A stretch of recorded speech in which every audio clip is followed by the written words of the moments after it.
O sea, es un prevaricato descarado, descarado. Y el argumento central es que las resoluciones de supervisión de cumplimiento de una sentencia de la Corte Interamericana de Derechos Humanos no son la sentencia. La periodista Rosa María Palacios puntualizó que la decisión que tomaron los 3 miembros del Tribunal Constitucional de liberar al dictador Alberto Fujimori es un prevaricato descarado, porque reconocen que existe una sentencia y reconocen que no la van a cumplir porque no les da la gana, usando como pretexto que las resoluciones de supervisión de cumplimiento de una sentencia de la Corte Interamericana de Derechos Humanos no son la sentencia. Es decir, la Corte puede emitir una sentencia y todos estamos obligados a acatarla, pero las resoluciones de supervisión no son parte de la sentencia, por lo tanto nadie tiene que acatarlas. Es decir, hay una sentencia en papel, pero no sirve para nada según el Tribunal Constitucional porque no tiene ejecución real. El colmo es que no todos los tribunos votaron a favor de esta decisión. Solo 3 miembros creen que pueden desconocer y desacatar la resolución de la Corte Interamericana de Derechos Humanos sin llevarlo ni siquiera al pleno del Tribunal Constitucional. Uno de ellos votó en contra y los otros 2 ni siquiera fueron avisados de que se tomaría esta decisión. Para Rosa María Palacios, el apuro de liberar a Fujimori apuntaría a ocultar los vínculos que tendrían algunos miembros del Tribunal Constitucional con la red criminal liderada por la fujifiscal Patricia Benavides. A continuación te mostramos el video. Por Alberto Fujimori, que ha sido anoche, creo, lo más caliente. Ayer, como ustedes ya saben, el Tribunal Constitucional, 3 miembros del Tribunal Constitucional, emitieron un auto señalando que el gobierno del Perú tenía que excarcelar de inmediato a Alberto Fujimori y recriminando severamente al juez de Ica, ¿no?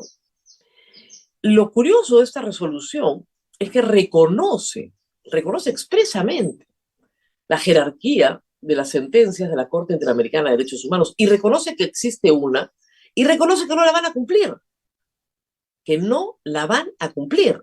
O sea, es un prevaricato descarado, descarado. Y el argumento central es que las resoluciones de supervisión de cumplimiento de una sentencia de la Corte Interamericana de Derechos Humanos no son la sentencia. Es decir, la Corte puede emitir una sentencia y todos estamos obligados a acatarla, pero las resoluciones de supervisión no son parte de la sentencia, por lo tanto nadie tiene que acatarlas. Es decir, hay una sentencia en papel, es lo que nos dice el TC, que no sirve para nada, que no tiene ejecución real.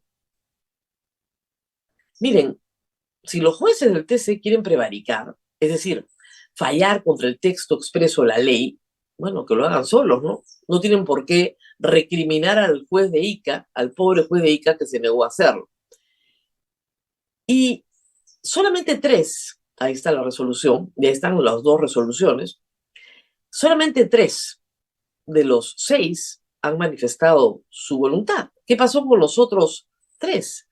Bueno, a 2 de ellos, a Manuel Montagudo y a César Ochoa, ni siquiera les comunicaron que iban a resolver este habeas corpus en este sentido.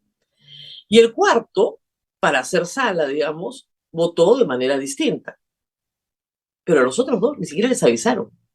O sea, 3 miembros del Tribunal Constitucional creen que pueden generar jurisprudencia de desconocimiento y desacato a las resoluciones de la Corte Interamericana de Derechos Humanos sin ni siquiera llevarlo al pleno del Tribunal Constitucional.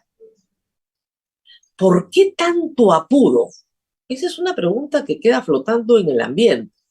Inmediatamente los futbolistas y sus pares comenzaron a celebrar, una horda de trolls apareció en las redes sociales, llora, caviar, llora.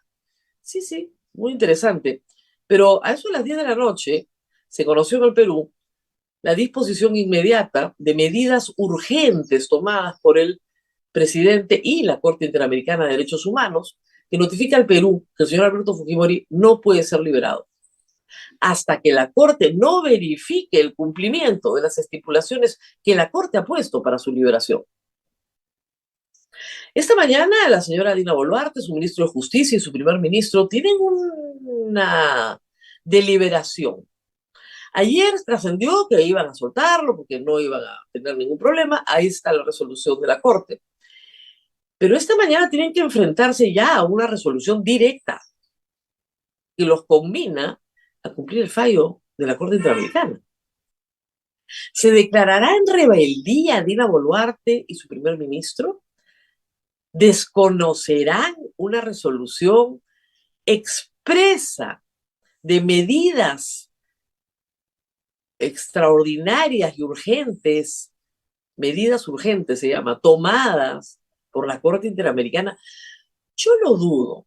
La señora Dina Boluarte ya acumula una cantidad de delitos interesantes como para sumarle el de sedición. Sedición es incumplir resoluciones. Y el señor Otárola, que ha litigado ante el TC y ante la Corte, sabe perfectamente que este es un mandato, no una recomendación. Y que van a llevar al Perú al seno de la OEA y que van a llevar al Perú a ser declarado un paria internacional. Digamos, Dina Boluarte ya tiene problemas en conseguir fotitos con sus pares porque nadie se quiere tomar una fotito con una señora que tiene una acusación por asesinato de 49 peruanos. Pero liberar a una persona de una manera arbitraria, condenado por graves violaciones a derechos humanos, la coloca a ese lado de la ecuación. Yo no creo que se atrevan a tanto. Así que lamento tener que informarles que dudo mucho que hoy día sea liberado. Y si es liberado, pues muy pronto va a regresar a la cárcel, porque ya sucedió. En 2017 fue liberado, ¿se acuerdan ustedes? Navidad, al día siguiente, bueno, y en 2018 regresó a la cárcel por una resolución de supervisión del cumplimiento de las sentencias de Barrios Altos y La Cantuta de la Corte Interamericana de Derechos Humanos. Y cuando en el 2022 lo liberaron, también 3 magistrados, Blume, Sardón, Ferrero, la respuesta del sistema de justicia fue no. Y de la Corte fue no. Y no salió. Por eso es que lo quieren hacer al caballazo, porque saben perfectamente que no puede salir. ¿Y tú qué opinas de las declaraciones de Rosa María Palacios? ¿Crees que los miembros del Tribunal Constitucional estén implicados en la red criminal liderada por la fiscal Bamba? Déjanos tu opinión en los comentarios y comparte este video para ayudarnos a que esta información llegue a más personas.